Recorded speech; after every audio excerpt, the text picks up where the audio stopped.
hope you are all doing well. Today we'll be working on Module 5, Lesson 23. And our goal for today is to add and multiply unit fractions to build fractions that are going to be greater than 1. And in doing so, we want to use visual models to represent and show that these fractions are going to be greater than 1. So what I'm going to have you do is, for our first question, I'm going to have you write the multiplication sentence 6 times 1/2. That's 6 times 1/2. And for this first question, we are going to be using a number line to show that the answer to this equation is going to be greater than 1. So the first thing I'm going to have you do is create a number line. And on this number line, we are going to go from 0 to 3. Don't mind the imperfect line. 0, 1, 2, and 3. So before we get writing onto our number line, I'm going to have us write 6 times 1/2 in an addition sentence, using repeated addition in order to write the same thing that this multiplication sentence tells us. 6 times 1/2. And since 1/2 is what I am adding, I know that I will be adding it 6 times because that is what we are multiplying it with. So 1/2 plus 1/2 plus 1/2 plus 1/2, 1/2 plus 1/2. 1, 2, 3, 4, 5, 6. This repeated addition sentence is going to represent the same thing that this multiplication sentence tells us. 6 times 1/2 is going to equal the same as 1/2 plus 1/2 plus 1/2 plus 1/2 plus 1/2 plus 1/2. So now that we've been able to show it in a multiplication sentence and an addition sentence, we are ready to label our number line. However, our number line does not have any halves on it yet, so we are going to have to break apart our number line into halves and show it that way. So we have 0, we have 1/2. Right here we have 2 halves because we know that 2 halves, or 2 over 2, equals 1 whole. 3 halves. 4 halves. 5 halves. And finally 6 halves. I wrote it in a different color marker, hopefully to allow you to see where our 1/2s lie on the number line, and also what some of our halves are equal to. We can see that 2 over 2, or 2 halves, is equal to 1. 4 over 2, or 4 halves, is equal to 2. And 6 over 2, or 6 halves, is equal to 3.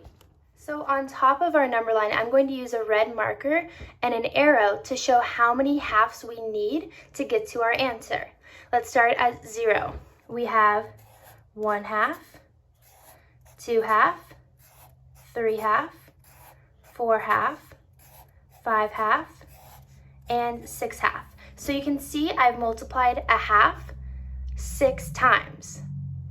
Our answer then is going to be 6 halves. But if I wanted to write 6 halves in another way, what else could I write 6 halves as? You're absolutely right. I could write it as a 3 because I know that 6 over 2, or 6 halves, is the same as 3. And our number line, our repeated addition, and by labeling that repeated addition on the number line, we were able to see that these two are equal. One other thing you may have noticed is that 1/2 and 1/2 was going to equal 1 whole, like our number line tells us. 1/2 and 1/2 is going to equal 1 whole. So you could have even looked at our repeated addition sentence and labeled it with parentheses. 1/2 plus 1/2 equals 1 whole, 2 wholes, and 3 wholes. So by labeling it with the parentheses, we can also see that 6 over 2 is going to be the same as 3. The second question I'm going to have us write down is 8 times 1/3. 8 times 1/3. And just as we're writing down, I want you to be thinking of what is going to make one whole number in this 1/3. How many 1/3 will it take to make a whole number? Good. So by now, you have known that 3/3 is going to be equal to 1 whole. So let's begin to label our number line by those whole numbers.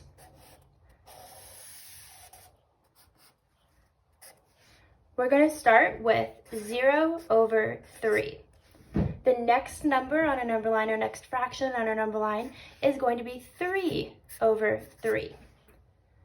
The next fraction on our number line is going to be 6/3. And the last fraction we're going to write is 9/3. And as you are writing this, I want you to be thinking of what is the whole number equal to on all of these fractions. If you know, I'll give you a heads up right now, if you know that 3/3 is going to be equal to 1, what might 6/3 be equal to? What might 9/3 be equal to? Great. So you see the pattern that 6/3 is going to be equal to 2, and 9/3 is going to be equal to 3, meaning that 0/3 will be equal to 0. So with this multiplication sentence of 8 times 1/3, we know that we have to add 1/3 8 times for our repeated addition sentence. So let's write that repeated addition sentence below our number line. And how many times will I be adding 1/3? I'll be adding it 8 times. 1/3 plus 1/3 plus 1/3 plus 1/3. 1, 2, 3, 4, 5. 3 more to go. 1/3 plus 1/3 plus 1/3. And in adding all of these, we know that our denominator is not going to change, but our numerator will. And how many 1/3 did we add together? You're absolutely right. We added 8, meaning that our answer to both the addition, repeated addition sentence and our multiplication sentence is going to be equal to 8/3. So on our number line, right now, do you see 8/3? No, you don't. So what we're going to have to do is break apart our number line so that we can show where 8/3 will be. So let's do 1/3 here, 2/3, 3/3 is there, 4/3, 5/3, 6/3 is here already, 7/3, 8/3, and 9/3. So as you can see, we have 0, 1, 2, 3, 4, 5, 6, 7, 8, 9/3. Our 8/3 would be located right here on our number line. So as you can see from our number line and from our repeated addition, our 8/3 is greater than 2, but less than 3. So we can even show that on our repeated addition by using those parentheses we were before. So let's look back at those parentheses that we were before, and we are going to break it apart into thirds, because I know that 1/3 plus 1/3 plus 1/3 is going to equal 1 whole. So I have 1 whole here, another whole here, that is 2, and I have 2 that are left over. So if we wanted to label the arrows on our number line, we could start at 0/3 and skip over to 1 whole, skip over to 2 wholes, and then use the remaining parts left to get to 8/3. And 8/3 is going to not only be above 2, but it will be less than 3. So we found the answer to our multiplication sentence, 8 times 1/3, and we know that that equals 8/3. However, it is an improper fraction, and we know that with an improper fraction, we can always make it into what type of fraction? Yes, a mixed number. That means we have a whole number with a fraction. So usually in previous lessons, we have worked with mixed numbers and created mixed numbers by using a number bond from our improper fraction. But right now, I just want us to look at our number line and see how we can make a mixed number based on what information our number line tells us. So let's look at the whole numbers that we have. We have 1 whole and 2 wholes. We have 2 wholes total. And we have some left over, but we didn't quite make it to our 3 wholes. So how many thirds do we have left over? Let's look at our individual arrows. We have 1/3 and 2/3. I know that it takes 3/3 to make it to another whole, but I didn't quite get there yet. We have 1/3 and 2/3. So how much do I have left over after that 2 whole? Yes, I have 2/3 left over. So our mixed number would be 2 and 2/3. And I know that 2 and 2/3 is going to be equal to 8/3. The question I want to work out with you all is 11 times 1/4. And I know that 11 times 1/4 is going to give me the repeated addition of 1/4 plus 1/4 plus 1/4 plus 1/4 plus 1/4 plus 1/4 plus 1/4 plus 1/4 plus 1/4 plus 1/4 plus 1/4. A lot going on there. How many times did I add 1/4? I added it 11 times because our multiplication sentence tells us that we're multiplying 1/4 times 11. When we added it, our denominator stayed the same, but our numerator changed, because we had 1 plus 1 and all the way 1 times 11. So this last question I want to work out with you all is 11 times 1/4. And I know that 11 times 1/4 is going to give me the repeated addition of 1/4 plus 1/4 plus 1/4 plus 1/4 plus 1/4 plus 1/4 plus 1/4 plus 1/4 plus 1/4 plus 1/4 plus 1/4. A lot going on there. How many times did I add 1/4?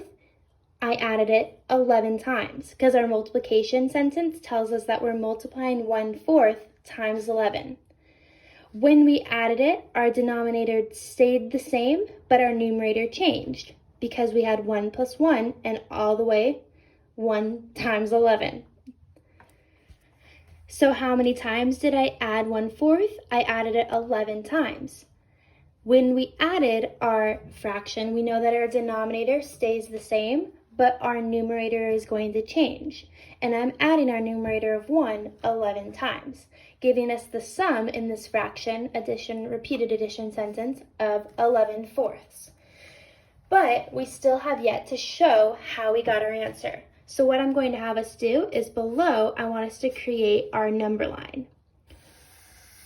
And I want you to be thinking again, since we have the denominator of 4, how many parts will it take to get to one whole number? How many parts will it take to get to one whole number? Yes, it's going to take 4 parts to get to one whole, because I know that my denominator is 4, so I need 4 out of 4 parts to get to one whole number. So on our number line, I'm going to have us write 0 over 4, 4 over 4,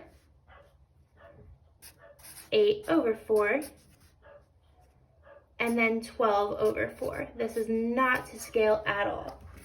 We can also write 16 over 4 if you want. So we have 0 out of 4, 4 fourths, 8 fourths, 12 fourths, and 16 fourths. And since I know that 4 over 4 is going to be equal to 1, I'm actually going to write the number 1 below it to represent that it's one whole. So 4 out of 4 is one whole. What is 8 out of 4, or 8 fourths? Yes, it's going to be 2. And then what will 12 fourths be? Yes, it'll be 3. And 16 fourths will be what? 4. You're absolutely correct. Great job, keep it up. So our answer 11 fourths does not really show right now directly on our number line. So what we are going to have to do is break apart each fourths into 4 parts so that we can show where exactly 11 fourths will be. So we have 0 fourth, 1/4, 2/4, 3/4, 4/4 already. 5/4, 6/4, 7/4, 8/4 already here. 9/4, 10/4, 11/4, 12/4 over here, and then so on. But I know that my 11/4 was paused right before 12/4, right where I made the dot on our number line. So I can label this 11/4. So we know the answer to 11 times 1/4 is shown on our number line equaling 11/4. 11 times 1/4 equals 11/4. However, we have written it as an improper fraction. I know that we can write any improper fraction as a mixed number.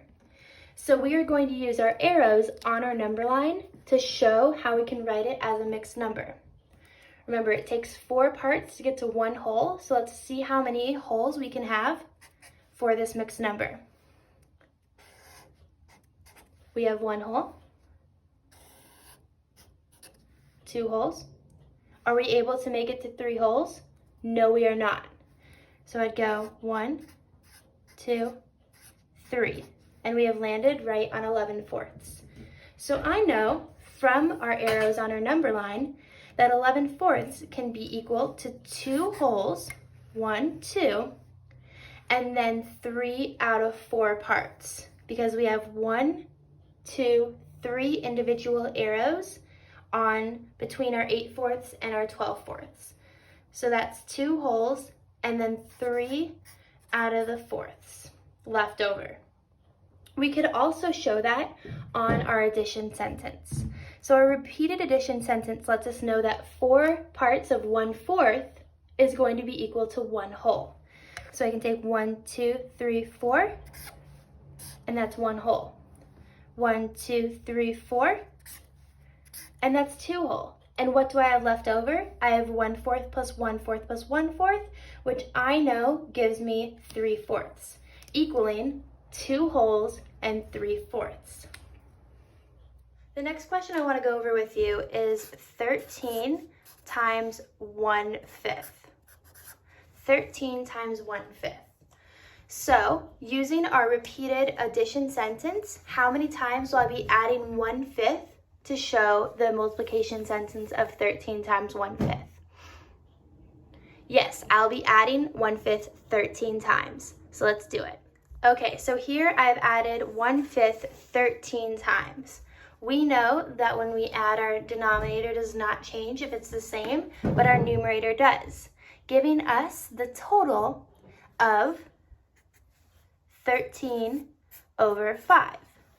Let's now write this on a number line and show how we got to 13/5, or 13/5. And as we are writing this on a number line, I want you to be thinking of how many parts it will take to get to 1 whole.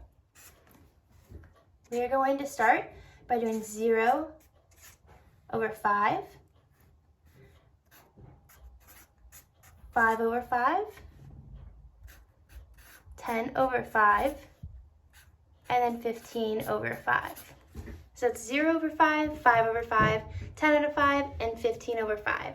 And by now you've seen that we know it takes 5 out of the 5 parts to get to 1 whole. However, when I'm looking at this number line, I can tell already that 13 out of 5, or 13/5, is not going to match up with any part on our number line. We have 0 out of 5, or 0/5, which equals 0. We have 5/5, or 5/5, which equals 1. 10/5, which equals 2. And we have 15/5, which equals 3. So these are the whole numbers I have. And by our repeated addition sentence, we know that 13/5 is not going to match up on a whole number. So we know that it's going to not only be an improper fraction, but a mixed number. So let's try to break apart each fifth into 5 parts so that we can put exactly where 13/5 will go. We have 0/5, 1/5, 2/5, 3/5, 4/5, 5/5, which equals 1, 6/5, 7/5, 8/5, 9/5, 10/5, which equals 2, 11/5, 12/5, 13/5, which we know is our answer, 14/5, and 15/5, which equals 3. So our answer is right here on the dot, and I'm going to write it in red so you can all see it in bold compared to the other fractions. So 13/5 is right here on our number line.